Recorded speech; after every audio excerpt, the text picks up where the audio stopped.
We thank Ayo Obe from the civil society angle for those goodwill messages. May I now call on Bayo Onanuga, who is representing the press section. Mr. Ayo.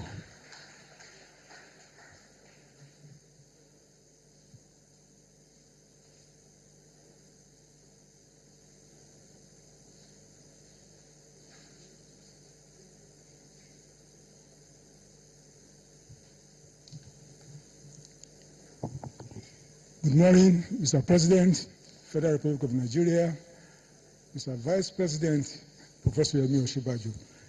I'm not a man of protocol. I just want to say good morning to everybody.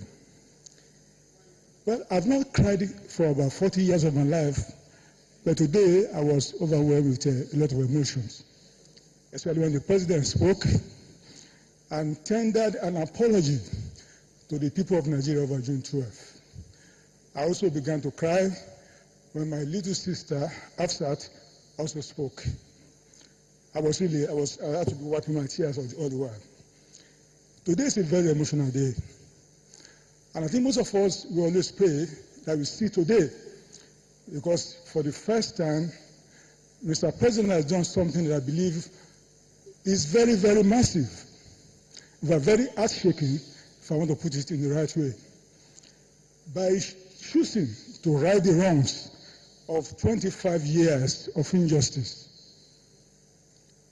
And I want to inform the President, never just ignore all those commentaries you have been reading in the social media, or some critics, especially coming from the familiar quarters, people who did not support June 12th, people who betrayed June 12th.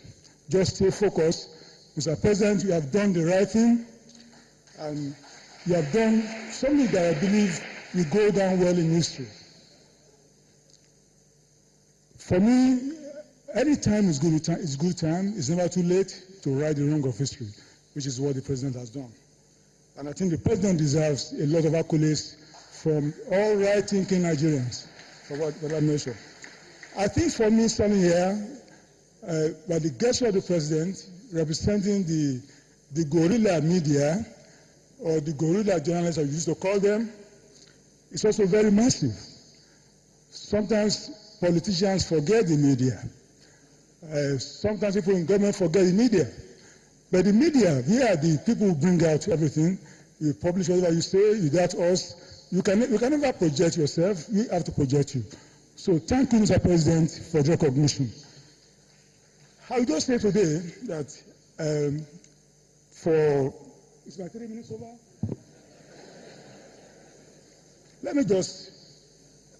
Just give me some 2 minutes. I think it's fitting enough standing here to just recall some of my colleagues who took part in the June 12th campaign. I want to start with my colleague in the news magazine, Mr. Kunle Ajibade, is here. Can you stand up for recognition, please? Mr. Babafemi Ojudu, who now works for the President as political advisor. In the TEL family, Mr. Nusai Giebo, I've not seen him, and his comrades also in TEL, Dari Babarinsa, Onono Osifo Whiskey, and so on. I also, in the news, I have people like Bagada Kato, they mentioned his name here. He died in the course of June 12th. And I want to remind the President, in 1993, just before that election, Bagada Kato, at the time the news magazine had been proscribed, and Timothy Bennett from Kaduna, Bagada was from Gombe State, to show you the national complexion of June 12 struggle. Bagada Kato and Timothy Bennett met the President in Kaduna and interviewed him.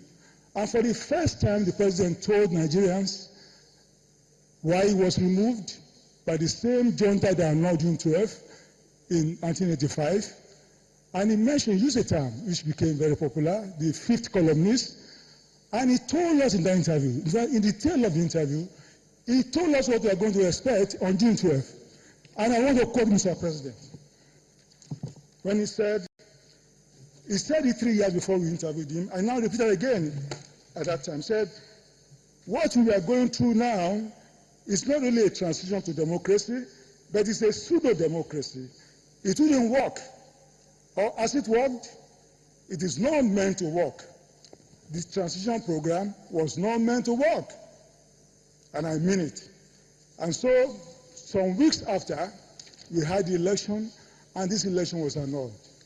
And Nigerians, of course, when you troop out on June 12th to go and vote for MKO and Babagana Kingibe, he wanted to disprove the president that maybe he didn't get it right.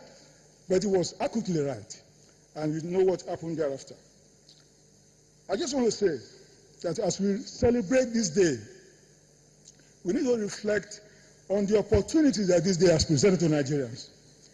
It was one day that brought all of us together as a nation, as a people united, indivisible by our ethnic background, by our religion. But the junta at that time chose to just negate what we stood for and set us back decades and making it impossible for us to achieve unity as a country. June 12th was a day of opportunity lost. It was about the spirit of nationhood that was grossly violated. June 12th was about justice denied. And I want to thank the President for granting this justice and for bringing back alive June 12th that people thought it was not going to be. It was a phoenix. You bury it, it resuscitates, and it has come alive again today. Thank you, Mr. President, for this honor. Thank you very much.